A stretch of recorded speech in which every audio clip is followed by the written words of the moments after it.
Us off West Catawba Avenue and at whitehousegardens.com. Cloudy with a 40% chance of showers and thunderstorms today, followed by mostly sunny skies and a high near 82. Tonight, mostly clear, the low 58, and then tomorrow, partly sunny with a high near 79. Mike Jackson, WSIC News. Prioritizing your health is one of the best ways to take care of yourself. From routine visits to the joys of pregnancy to the illnesses that stop you in your tracks, Iredell Health System will be by your side. Learn more at iredellhealth.org. Fit, active, healthy, happy, enjoying the prime of your life. Looking out for your health and wellness. This is Health Talk with Fred Lowry from Lowry Drug in Statesville. Call now to ask Fred your health questions. 704-873-1400. 704-873-1400. You can also visit Fred at his store, conveniently located on Hartness Road in Statesville. And good morning. Lowry Drug has served Statesville since 1959. Lowry is a full-service traditional pharmacy with a state-of-the-art compounding laboratory. Lowry Drug offers a wide variety of services, a full selection of herbs, homeopathics, essential oils, and a full line of Hammer Sports nutrition products. Lowry Drug has a full-time CPAP and BiPAP technician to help you get the right fit on your mask. Lowry has the complete line of American-made Golden Technologies, lift chairs, and scooters to help you stay mobile. And Lowry Drug is your choice for the best selection of medical equipment. When you need it now, Lowry can help, and you always, always, always get front door parking and free citywide delivery. I'm here with Fred Lowry, Jr., pharmacist and doctor of natural medicine, and this is Health Talk. Good morning. Dr. Fred, good morning. Happy Monday to you, sir. Thank you. How was the weekend? It was good. Yeah? Anything exciting going on in your world, or? Just a little gardening. Oh, it's that time of the year. Other chores, yep. Yeah. Before you got in before the rain hit, I would imagine, yesterday. Did. Okay. It was a big rain. That was. The thunder last night woke me up a couple of times, but you know, it's good for you, I think, every once in a while. So maybe not. I don't know. Is that a Justin rule, not a Fred rule? I'll go with it. Okay. I'll go with it for now. Yep. All right, Fred, what is going on though in the world of health right now? No pun intended. Well, there's a lot going on. Apparently, and I talked about this, the World Health Organization, they would like to be in charge of the entire world for pandemics, which means all governments, federal, state, local, telling you exactly what you're supposed to do. So it'd be basically a dictatorship. And I talked about that from the aspect of, our current administration perhaps signing that. Of course, when you do that, you're giving up the sovereignty of this country to an outside organization that's not really doing a very good job. Is there I guess this may be a dumb question, so I'm going to apologize in advance. Is there an American on the World Health Organization hierarchy chart? I'm not sure, but it's heavily influenced by Bill Gates. There's a lot of Chinese influence in there, heavily funded by the organization, Bill Gates organization. But the reason I bring this up is because June 5th, the World Health Organization and the European Commission announced that they are getting together to do their landmark digital health initiative to strengthen global health security. So this is like the vaccine passport. They have a global digital health certification network. And they say that they will have a wide range of digital products to deliver better health to us all. I don't know if that means carrying a card, wearing a chip, what that means, but of course vaccine passports are controversial, particularly since they don't work, but logic has no role in this at all, in terms of safety and effectiveness.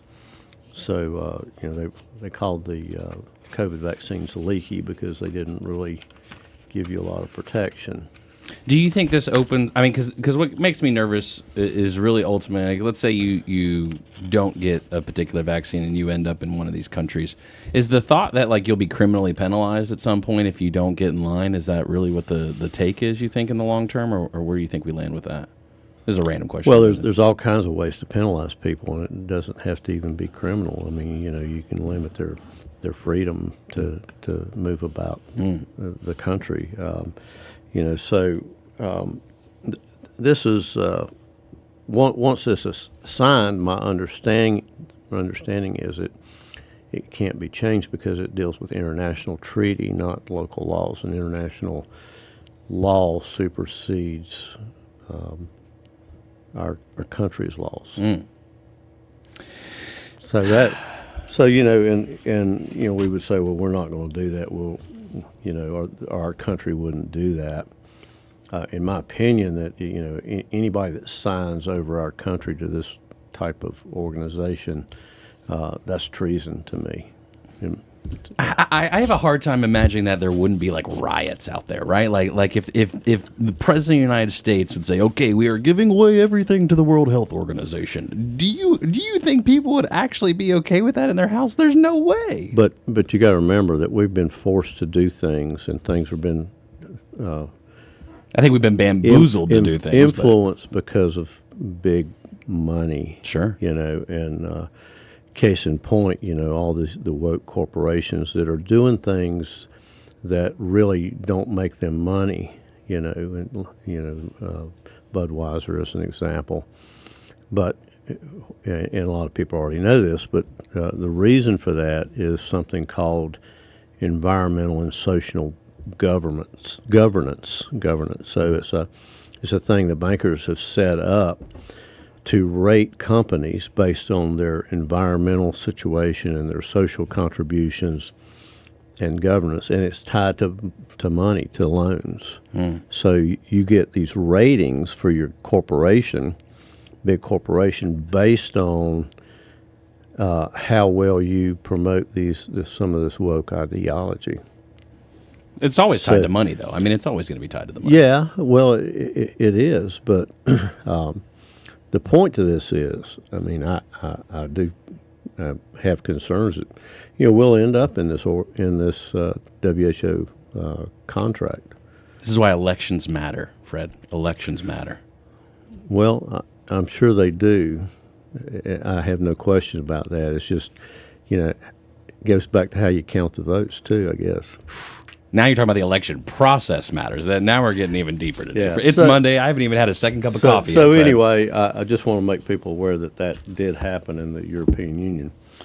So on a health... Well, wait a second. Let's back up because the European Union. So let me ask you, the standards between the European Union and the standards here in America, are they the same for determining whether a vaccine or medicine or anything health-related is viable, valid, good? That's a big question, and I don't really know enough about the European Union and what goes on over there to maybe even comment on that. So I think I'm going to plead ignorance on that. Fair enough. Wise man. I think we just have to look at the things that this country does, and I think we've had enough examples of problems with that we should just focus on where we are. Fair point. A lot of questions still up in the air, I think. So here's a big question: Do you eat liver? I have had liver a couple of times, but I don't eat it regularly. Should I? Well, it's a good question, and what I was going to talk about is fatty liver disorder. So non-alcoholic fatty liver disease. Apparently about 30% of the country has that, and it's a symptomless disease, basically. And I'm jumping the gun a little bit about that because one of the things that is missing in diets that help prevent this liver disease is choline. And choline's found in wild-caught Alaskan salmon, krill oil. Choline, our body does not produce choline. This comes from an outside source into our body. We digest it. Okay, got it. Liver, egg yolks, those kind of things. So these are types of, usually coupled with a type of fat, like it's something called phosphatidyl complex, like lecithin. Lecithin's made from soy or sometimes sunflower. So, and it has to do with how, there's a lot of chemistry involved. It has to do with the membranes and how the body works. So, going back to the fatty liver disease, so if 30% is a pretty big number, and it's basically relates to diet, which a lot of our disease obviously does. You've been telling me this, Fred. You've been telling me. Mm-hmm. I've been trying. So you're digging your grave one forkful at a time, right? Well, see, last week, a lot of my days now are meetings, and it's easy to sit down with food when you communicate with people, right? It's just a good way to sit down and break the ice almost. So when I go to breakfast, now I've been trying to do omelets. I'm not doing pancakes anymore. I'm trying to stay away from the hash browns. So I try to do a nice Greek omelet. What do you think about that? Does that get me closer to the goal? What do you think? That's a good choice, I think. And I asked because you brought up egg yolks in particular, and there's this whole thing out there of egg whites versus egg yolks. Are egg yolks okay for me to eat, Fred? Sure. The way I look at it is you eat food the way it's presented in nature, and the yolk has a lot of nutritional value in it. It's you might even consider it a superfood. So couple that with some avocado, and I'm living forever. Is that what you're telling me?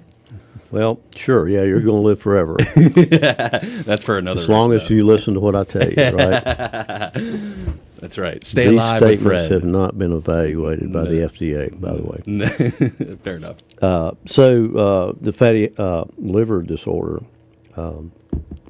your risk factors include a lot of the other things that we've talked about. Cardiovascular health, blood sugar issues, all that kind of goes along with that. So when you say symptomless, you mean like that we wouldn't know we have it? Like there's no way to point it out, like just with the naked eye, like, hey, this is it. Is that what you mean? Like you have to get tested for it? Well, there are tests, blood tests that look at liver function. So, but a lot of it deals with a lot of things that people have, like inflammation and things related to blood pressure. The good fats. So it's particularly when you're eating seed oils that we've talked about, like soy, corn, vegetable oils. So all of those, canola oil. The American Heart Association still endorses that, but it's the wrong thing.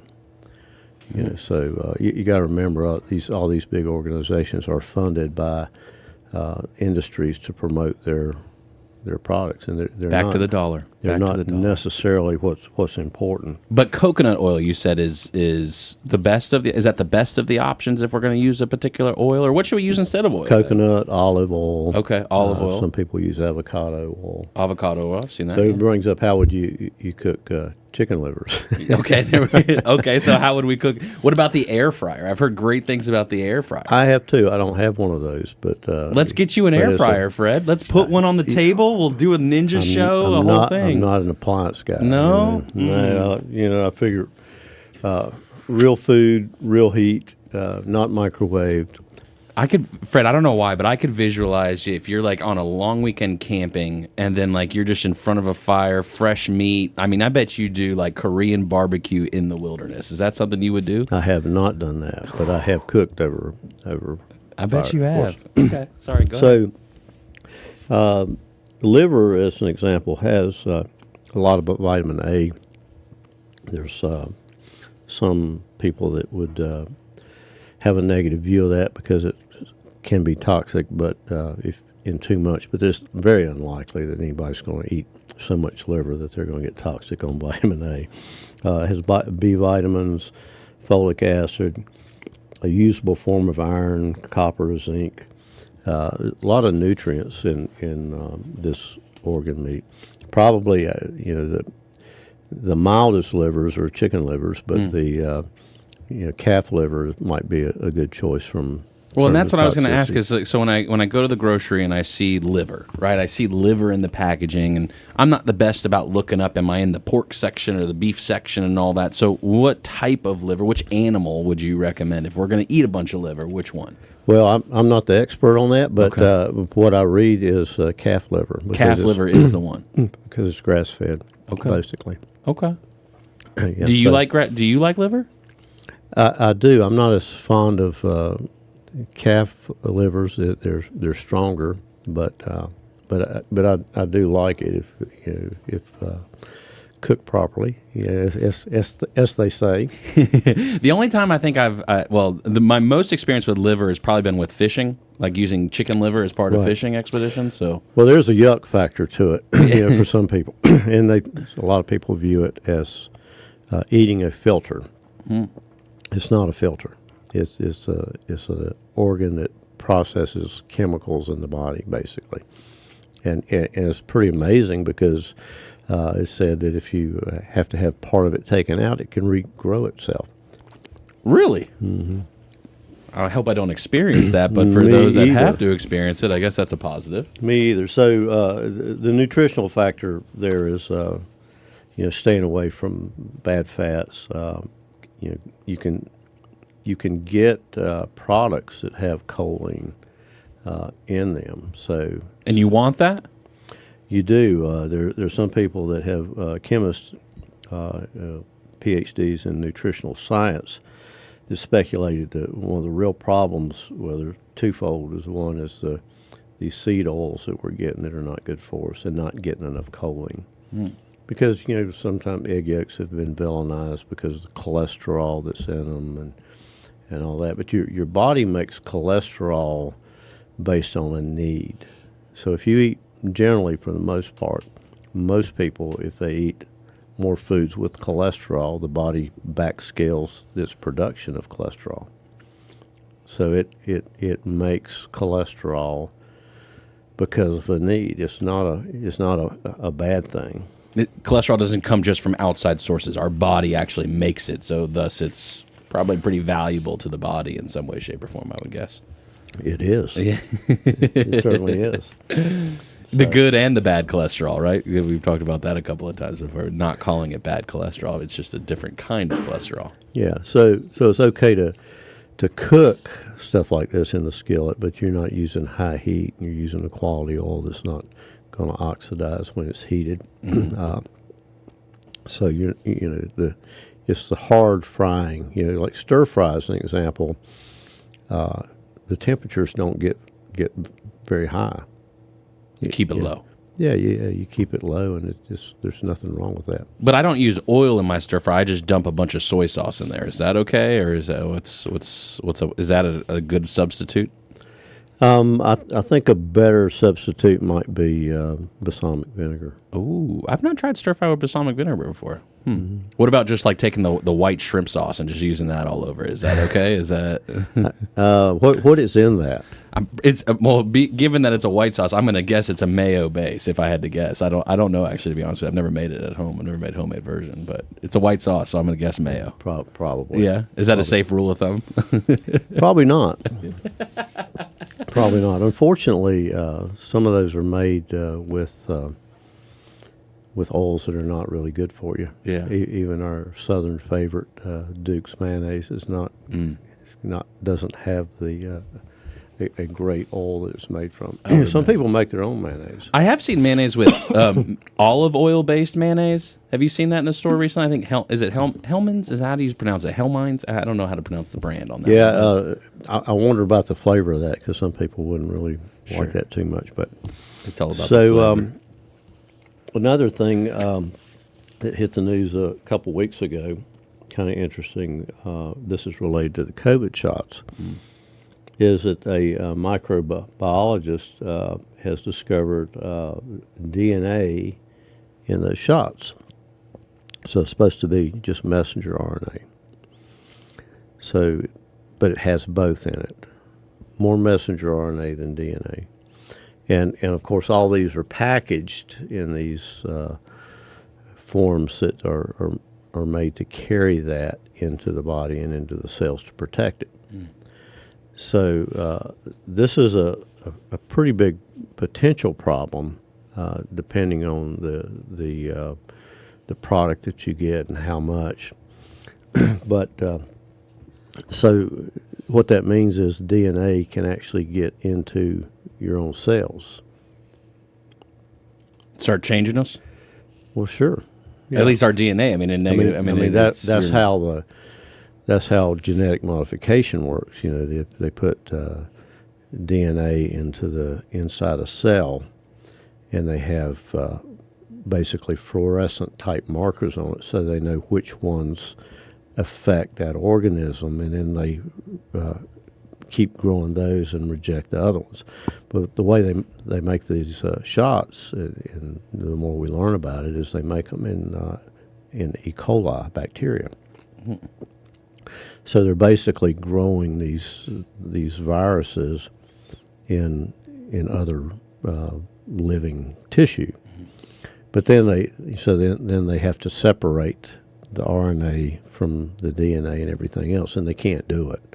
It's not. I mean, it's pretty small. Like you're talking microscopic amounts of having to move it over, right? Is that? We're talking about very small amounts, but you got to remember that we're dealing with nanotechnology, and very small amounts can have huge impacts. I mean, they're small amounts to us in terms of volume, but they're probably millions of particles there. Yeah. So, and this has always been the case with these RNA type injectables, and now because of this, a lot of scientists are saying, we can't do this anymore for anything, not people or animals, either one. The hepatitis B shot, as an example, years ago in the package insert from the manufacturer, it said 5% unknown protein. Now, 5% unknown protein boils down to we don't know what, this is 5% genetic material that we don't know what is involved here. Like, we don't know. Like, they can't even give me a list. We don't know what it is. So just roll the dice and let's take it. Well, the polio vaccine of my era was grown in green monkey kidneys. And so they had simian viruses, monkey viruses that were in there, including something called SV40, which is a known carcinogen. Mm. So they call those wild viruses. So we can't process out and separate out the viruses that we don't want from the viruses that we do want, because we would separate out everything. Those particles are of a size that you can't separate them. So is the goal to get it to such a low percentage that they just say, okay, it's worth the risk? Is that the thought?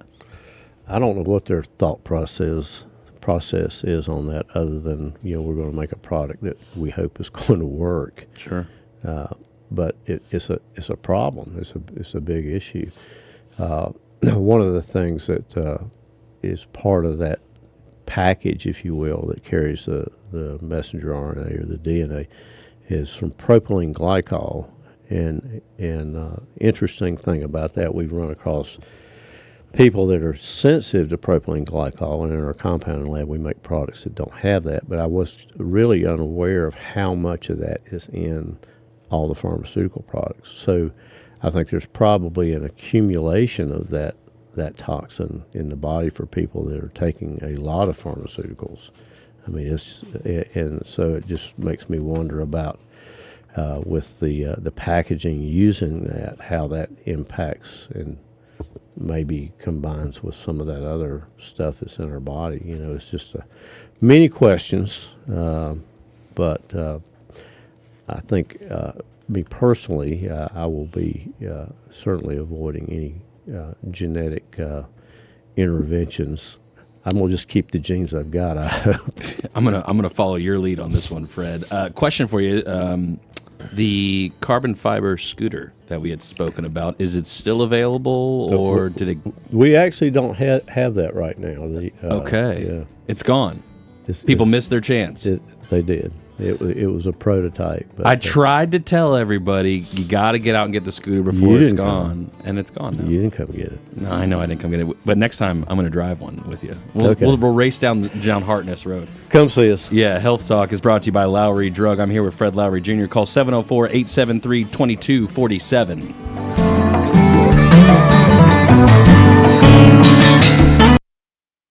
Local news and weather now on NewsTalk WSIC 105.9 FM, 100.7 FM, and 1400 AM.